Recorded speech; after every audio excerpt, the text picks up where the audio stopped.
자, 오늘 말씀은 구약성경 1147페이지 예레미야 애가 3장에 있는 말씀을 보도록 하겠습니다.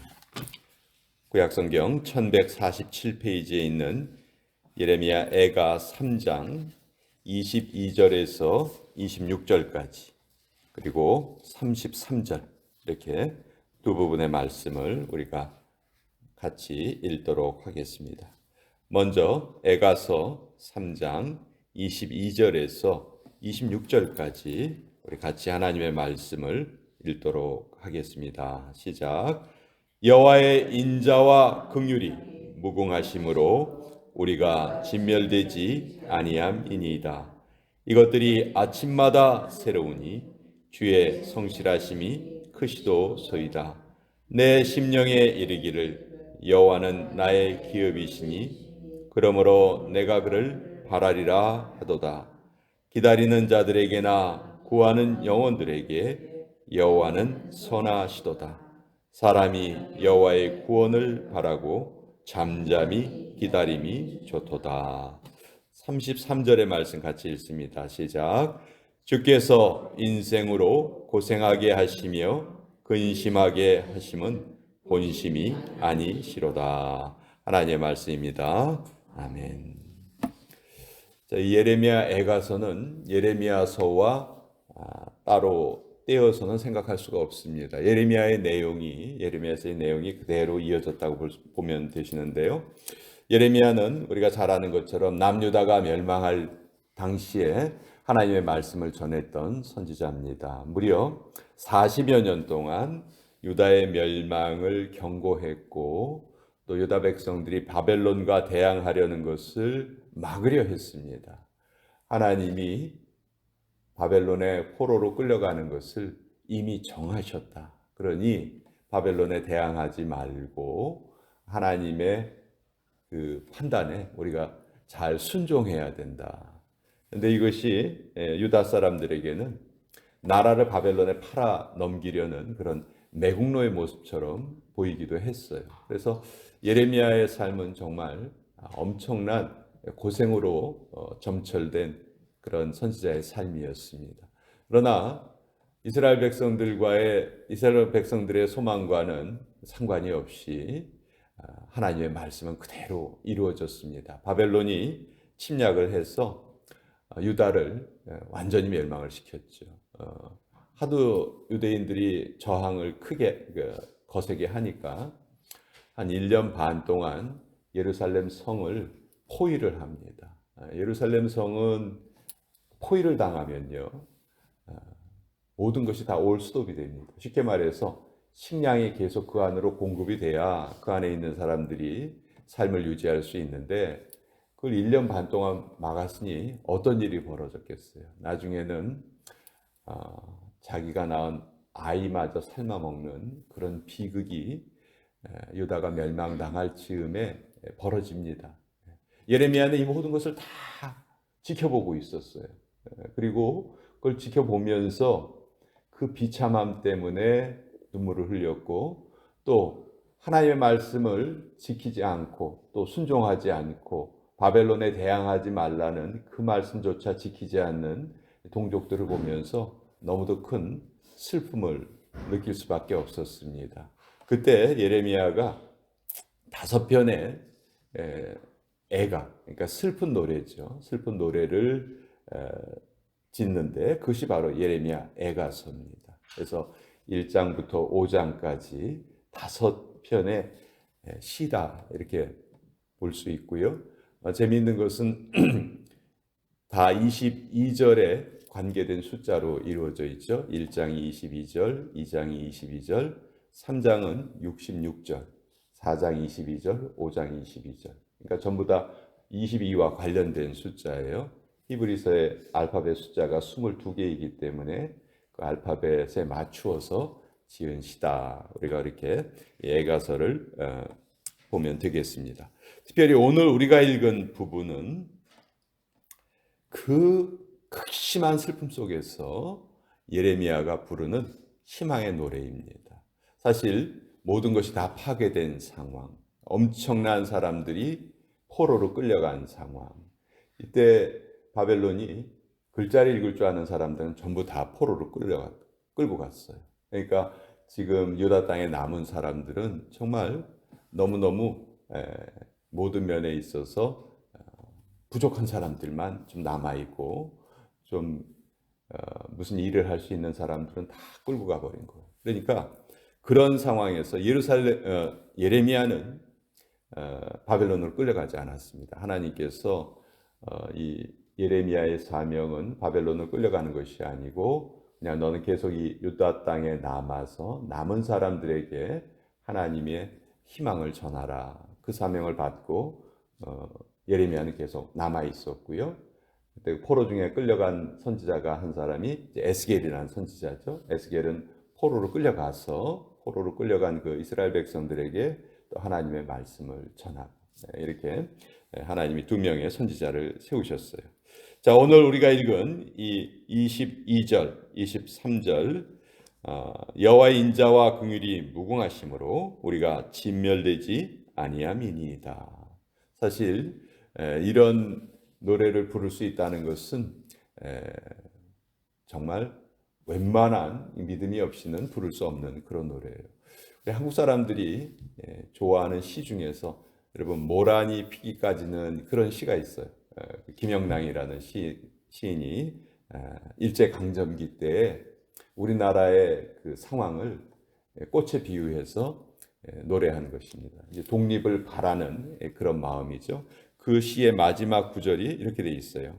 나는 아직 기다리고 있을 테요. 찬란한 슬픔의 봄을. 이것이 이제 이 시의 마지막 구절인데 여기 보면 찬란한 슬픔의 봄 이런 표현이 나와요. 그러니까 봄은 원래 희망의 계절이잖아요. 소망이 샘솟는 계절이잖아요. 그러나 슬픔이라고 표현합니다. 왜? 봄을 맞이하긴 하지만 우리나라를 되찾고 있지 못하니까 다른 나라의 지배를 받고 있으니까 그렇지만 그래도 나는 그것을 기다리겠습니다. 우리나라의 국권이 다시 회복되는 것을 기다리겠습니다 하는 그런 시를 지었는데 이 애가서의 내용도 그것과 비슷하다. 그러나 아까 그 김영랑의 시는 그냥 한 개인의 바람, 희망이었지만 이 애가서의 말씀은 하나님이 주시는 희망의 말씀이에요. 그러니까 차원이 다르죠. 그냥 막연한 기대와 하나님의 약속이 있는 그 희망은 차원이 다를 수밖에 없어요. 자, 22절에 여호와의 인자와 긍휼이 무궁하심으로 우리가 진멸되지 아니함이니이다. 우리가 지금 나라는 망했지만 우리 나라는 반드시 회복될 것입니다. 이것들이 아침마다 새로우니 주의 성실하심이 크시도소이다. 내 심령에 이르기를 여호와는 나의 기업이시니 그러므로 내가 그를 바라리라 하도다.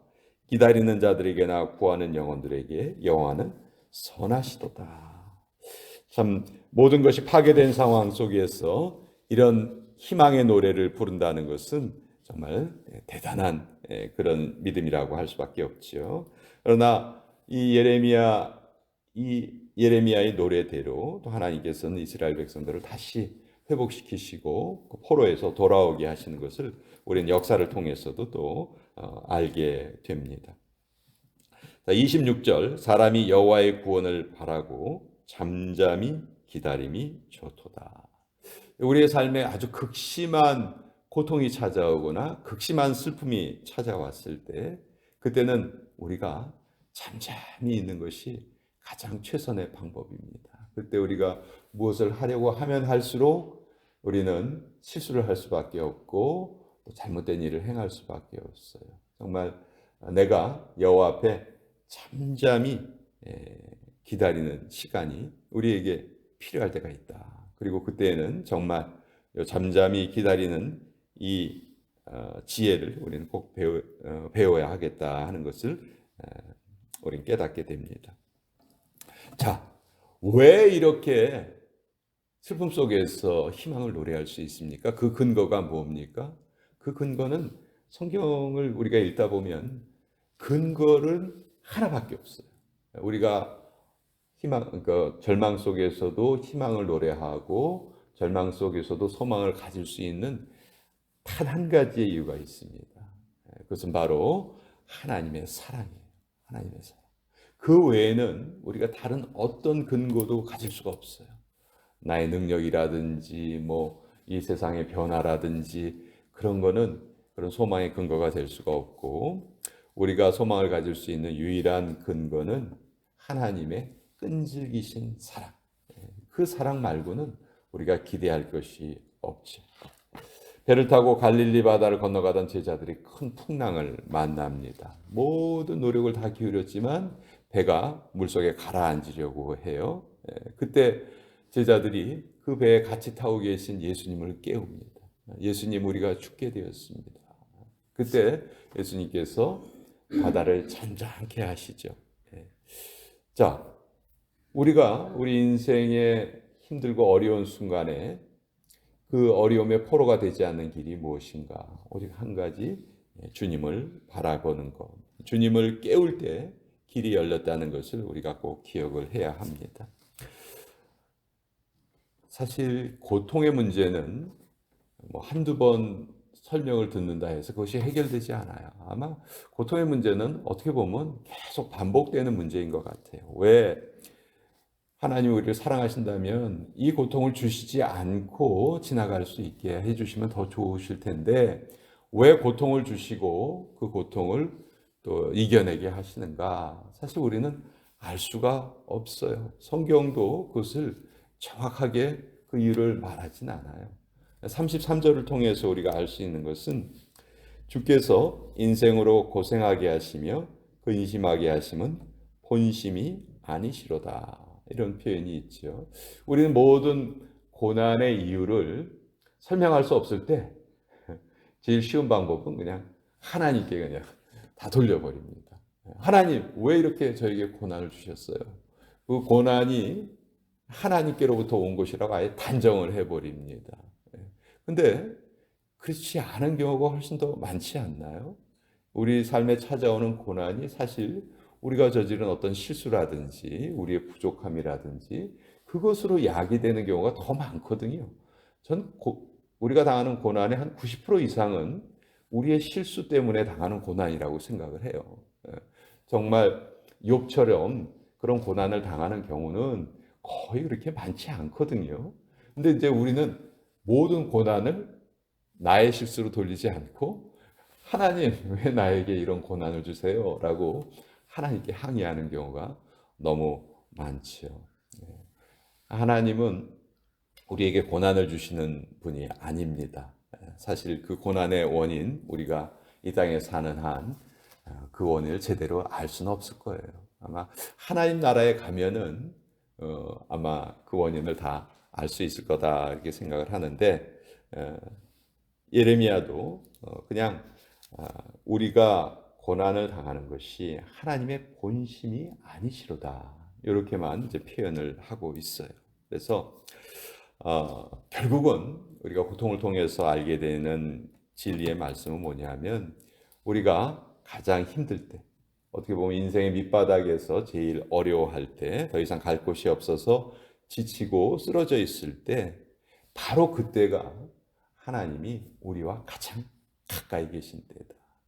가장 멀 때라고 우리는 오해하기 쉽지만 그렇지 않고, 오히려 하나님 우리가 제일 가까이 계실 때다. 그래서 우리는 때때로 찾아오는 그 삶의 고난의 문제에 대해서 신앙적인 해결책을 우리 나름대로 좀 가지고 있어야 됩니다. 첫 번째, 그 고난의 원인이 나에게 있는 경우가 많다. 두 번째, 그런 상황이라 할지라도 우리는 주님을 바라볼 때 그 고난을 이겨낼 수 있다. 그래서 고난이 찾아올 때 잠잠히 기다리고, 또 그 고난 속에서 하나님이 나와 가장 가까이 계시다 하는 그 확신을 가지고 있을 때만 우리가 그 인생의 고난을 넘어갈 수 있다 하는 것을 이 말씀을 통해서도 우리가 또 배우게 됩니다. 자, 오늘 이 말씀 우리 좀 같이 나눠 보았고요.